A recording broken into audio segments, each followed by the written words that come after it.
Guardians of the Galaxy is a hilarious. Hang on a sec, I gotta close the fridge.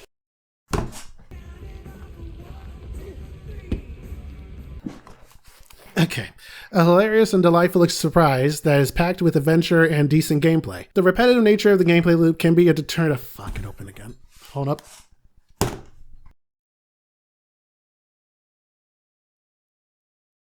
It's detriment. Detriment. The word is detriment. Can be a deterrent to the experience. Let us tell you more. This is Daryl. This is Dion, and this is Where We Stand.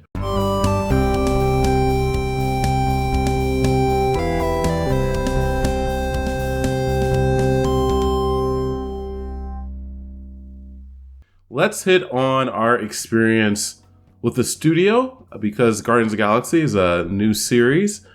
So I wasn't super familiar with the studio. I did play a few of the games, and I appreciate you listing them here. I did play. I did not play Shadow of the Tomb Raider. I did play DSX Human Revolution, which was a very good game back when I didn't beat games that I bought, but it was very fun game. And I do remember seeing their title on multiple games. I don't think they're, for me, a studio that stands out or anything like that. Like, this is not a God of War studio. It's not Santa Monica. It's not Naughty Dog, but they've always made not Sucker Punch. Acceptable. Yeah. Right. They made acceptable games with a few standouts every now and then. Mm-hmm. And in my case, I'm very familiar with a decent selection of the games. I have played Shadow of the Tomb Raider. I have played Deus Ex Human Revolution and other games they've had a hand in, because they're one of those studios that tend to, studios support each other when they're under an umbrella. So they've had their fingers in other games too. I can definitely say that I enjoy them as a developer, but never really put them high on my list, much like Dion did. They're kind of like one of those studios like, you might do great, you might not do great with this game. You don't know what you're going to get. That said, that might change now, depending on how things look going forward as we talk about Guardians of the Galaxy. Yeah, for me, they did it. I mean, this is top-notch stuff here. Let's go into narrative. Narrative-wise, I wasn't expecting anything, right? Even going into anything about this game, I personally did not have high expectations. Daryl's like, I want to play it. I'm like, I don't know. And then you get, there's some reviews out there where, they mention that, hey, it's surprisingly good. Well, I think after playing it myself, it is great. I mean, the narrative-wise, it's hilarious the whole time. I don't think they ever drop a beat on how funny some of the lines, some of the experiences, how the characters react, I think they're just so good, so well done. I just did not expect that. I mean, there's not a game that they've done that makes me confident that they could do something like this. And they nailed it. It was great all the way through. It's so funny. And then there's these serious points where you have to make some very interesting things happen. And they get very serious, tonal, and the tone, very serious tone in some sections, and how they play on the characters. Even though it's, there's that funny moment, they get dark and they get deep real quick. And it's done so, like, it's good. Like, you're like, whoa, what did I just play? And then it's good. It flows. Like, the experience flows throughout. Like, from the narrative at the beginning, you were like, oh, well, what are we doing? Why are we here? You start at the beginning, you're not really sure. And then it slowly, you start doing things, you start understanding, like, okay, this is what's happening. This is how we're getting here. And how that story goes. It's almost like watching a movie, to be honest.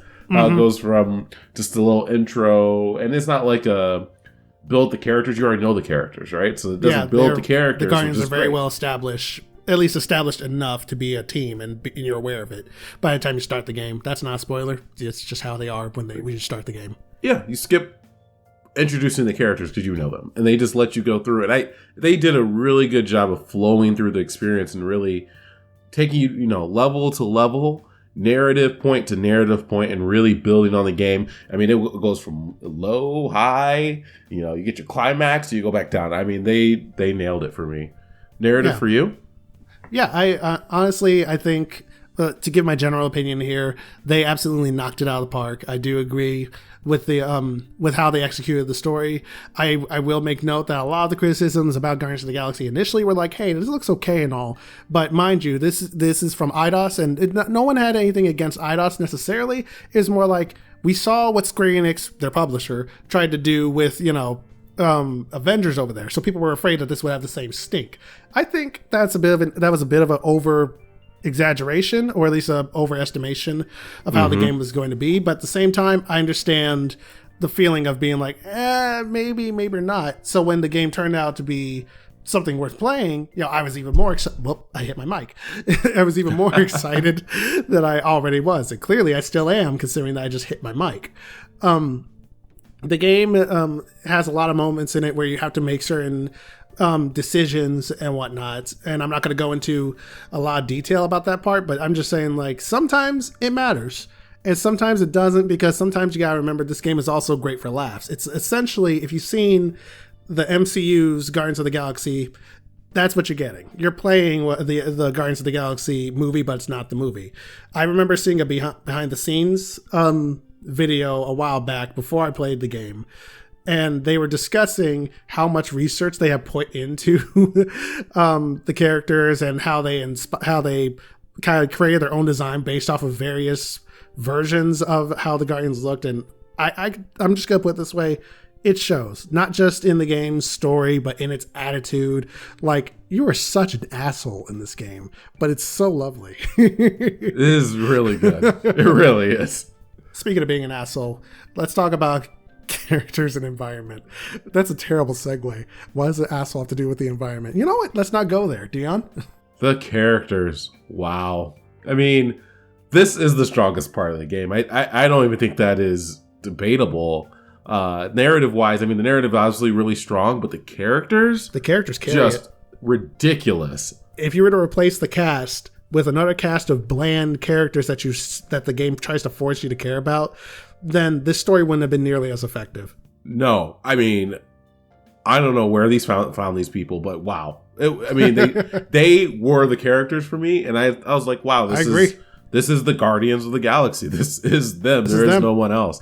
And that nailing that is not easy, and especially with these kind of established characters that are bigger than life right now with the Marvel Universe or the cinematic universe. And people are going to compare these Guardians to, you know, the Guardians that, you know, Chris Pratt, Bradley Cooper, etc. portrayed in the movies, just like they did with the Avengers game when they compared that game cast, who are notable, great, fantastic voice actors. You know, Nolan North, Troy Baker, etc., Laura Bailey, and all of them. But yet, the way they fit their characters didn't quite jive with people. Yet this cast and the way that Eidos executed, just that's all I got to say. So good. I mean, it's just the some of our kiss. points. I mean, hilarious. I mean, I know I talked about it being funny in the narrative, but the characters, the banter, wow. Like, it's just so funny. And I don't know how they do it. Like, I thought it was going to get annoying after a while.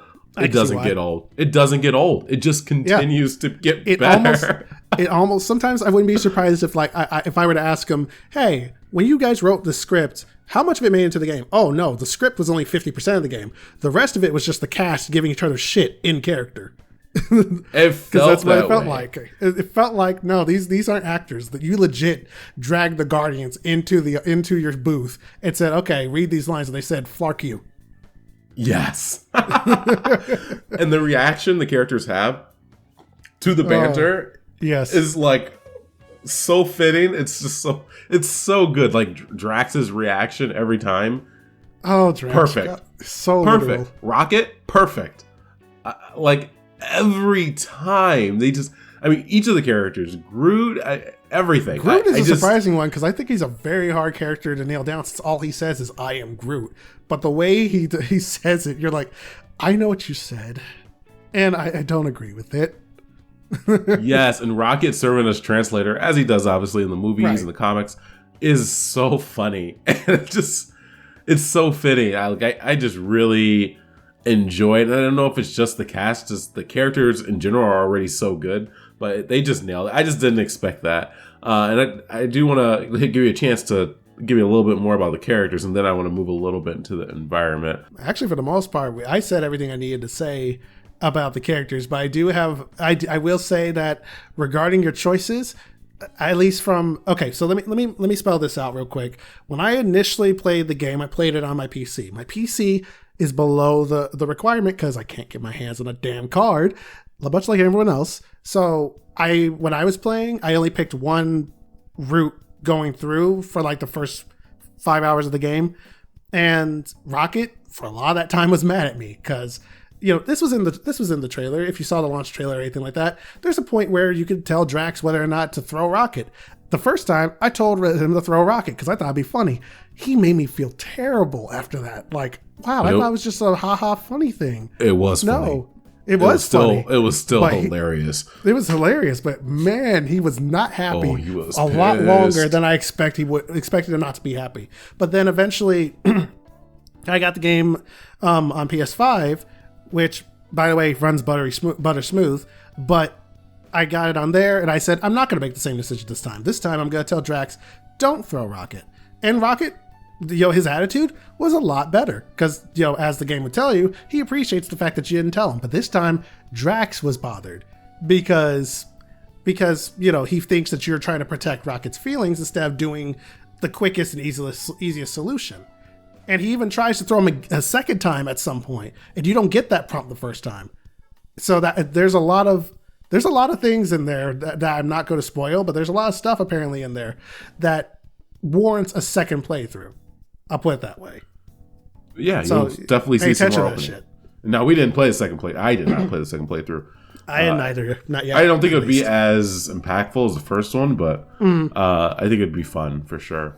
Let's talk a little bit about like maybe like 6 months down the line when I'm like, oh sure, I can play this again. When most of it's been digested and put into my subconscious. True. Let's talk about environments just a little bit here. I mean, for me personally, the ship was freaking awesome. I mean, oh yeah, so detailed, so cool, so believable for something that doesn't exist. Really great, really great. And then when you go through, I think going through each planet was phenomenal. Like seeing Nowhere was awesome. I love Nowhere. That was. It reminded me of Ratchet and Clank with the way they did it because every world felt fleshed out despite not being fully open. Yes, that's a really good point. No, it wasn't a fully open game. I think Nowhere specifically was Nowhere was very open. Not very open, but it was more open. You got the opportunity to walk around and mess with stuff. Yeah, it felt open. It felt more open. But no, even though the levels were linear, it just felt like the levels were so good and so well tied environmentally. Yeah. And it wasn't a loading screen. Once you're on that planet, you were just on that planet, and you were there. You were on each planet for a pretty long time, frankly. Yeah, you really were. And I really felt like I got a chance to really explore that planet, and they had so many things to them. I really loved, especially some of the middle areas. Like there's this long bridge area, and then you go inside. I thought that was cool. Like they just did such a great job of detailing, and I felt really part of that world. Even though I'm playing other characters, I really felt part of it because the detail was so good. There was maybe a few levels, maybe towards the end, that I didn't like as much, but generally it was so cool. I mean, even that like very mystical place was super cool. I mean, such a good job. Yeah, that was pretty cool. I could see where they were going with it, but I'm like, I'm gonna keep going in the direction I shouldn't, just because I wanna. That's how interesting it was. Yeah, and they even made banter when you go in the wrong direction for too long. Yeah, which is hilarious. From this point on, I believe we could talk about the gameplay and progression. We could talk about the combat, starting with that. Personally, I thought the combat, there was a lot. Most people who have talked about this game, at least from what I've seen, absolutely adore it. But they said if there's one area that I could have improved, it's combat. And I'm kind of torn with this one because on the one hand, first of all, let me point out, you can only play as Star-Lord, which for a lot of people is a turn-off. Because they would have preferred something more like Final Fantasy VII Remake where you can switch between the characters, and I can see why.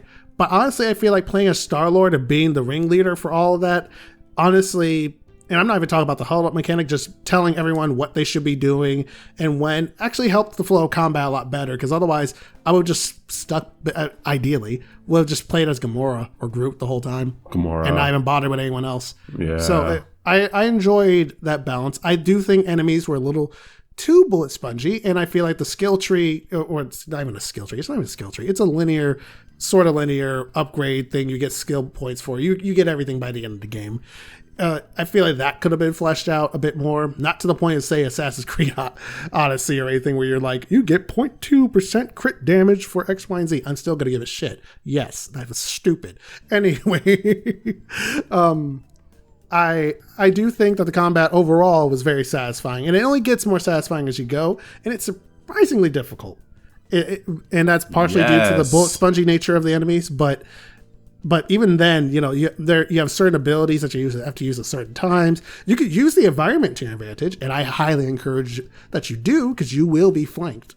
And you're going to want Drax to throw something at someone, or you're going to want Gamora to jump up and get someone you can't reach.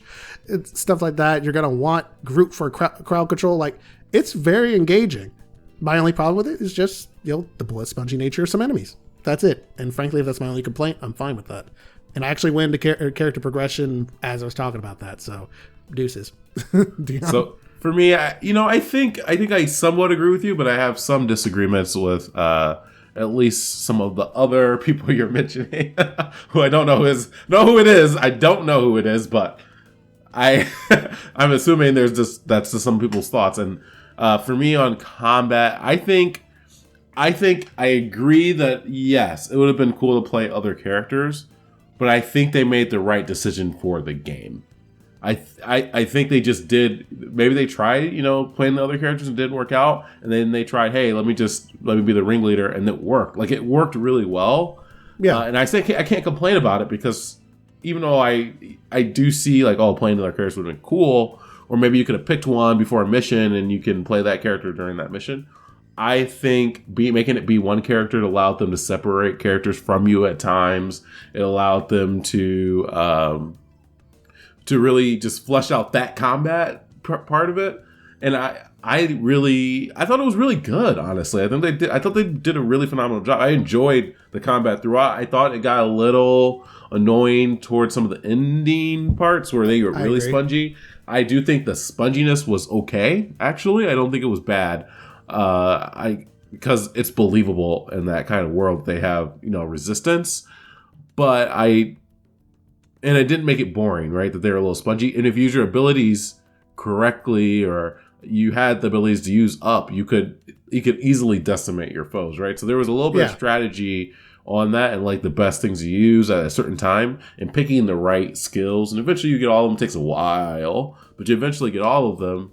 And I thought each choice of skill, I actually struggled to pick what I wanted to upgrade, because I liked all the skills so much. Like, they were all very useful. I really, really enjoyed Gamora's skills. I thought they were really strong. And Groot has some really strong. I didn't have good skills in the beginning, and I started upgrading his, and I realized his was actually pretty strong as well. So I think they made a good job of balancing that progression, because every point felt impactful, and you got them pretty good, pretty often. And that's always, I think, what games struggle with. I know it was a big part in World of Warcraft. They switched to a new system because they wanted every point to feel meaningful, and it's still hard, you know what I mean, to really get that. And they were able to get that. I think my only thing would be, I would like to see them, in the future, give you a chance to play the other characters, but maybe it's not all the way throughout. Maybe it's just that section they separate it and you get to play that character on that section and kind of experience how they play. Maybe something like that would help. But for me, I thought the gameplay was actually really good, and I really enjoyed the combat and the character progression. I just think it was fitting. It wasn't too difficult. It was just very simple in a system, and it worked. And actually, if you strip away some of the RPG mechanics of, like, say, a game like Mass Effect, the way Guardians plays is actually pretty similar, at least if my memory serves me right, to Mass Effect.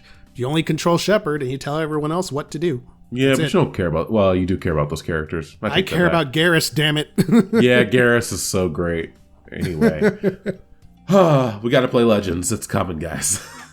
Yeah, at some point. One day. From here, I think we could... Yeah, you got do final thoughts. Yeah, you're going where I'm going. Me first. As per usual.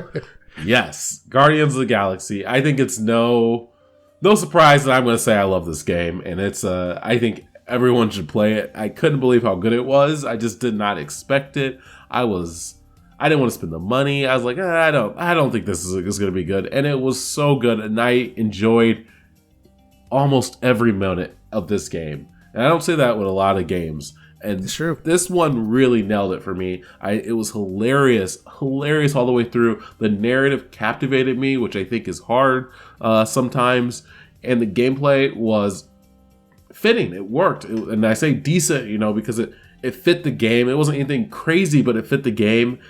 And it just, because the characters and narrative was so strong, it was perfect for me. The environments were cool. The game looks so good.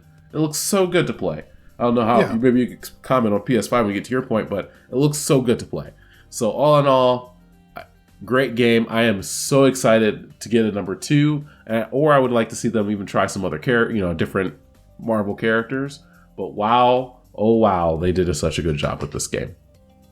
I feel as though Guardians of the Galaxy is the space romp that I've needed for a very long time. And I'm not just saying that as a Marvel fan, but as someone who loves games like this. You get a great narrative, great cast of characters, a hilarious and heartwarming story, and some great combat to boot. If I saw anything wrong with the game, it would mostly be nitpicks, as I mentioned earlier. But this game is very much worth buying at full price, which, by the way, if I remember correctly, is $60. So you don't have to worry about that $70 bullcrap. But now I'm just going to cross my arms and wait for a sequel, because I'm going to say this with full confidence that now we got 2 studios in the game industry that seem to, at the very least, be able to handle a Marvel property very well. Insomniac and now Eidos, so long as Eidos follows the current philosophy they have. Yeah, I mean, I'm going to buy number 2 on day one, I think. And that doesn't happen often either. No, it doesn't. In fact, it almost never happens. So that's high praise coming from Dion. True. Well, I think that's all we've got for now. Thank you all for stopping through to listen here at DuoQ. If you think we might have glossed over something, feel free to say so in the comments. Don't forget to share and leave a like. Next time you're waiting for a party or searching for a lobby, feel free to tune in again while you wait. See ya! Later, guys. And I'm so happy that Macklemore really broke out of his shell with his role as Star-Lord. I didn't think it'd work out, but I've been proven wrong here. The joke is that Star-Lord looks like Macklemore.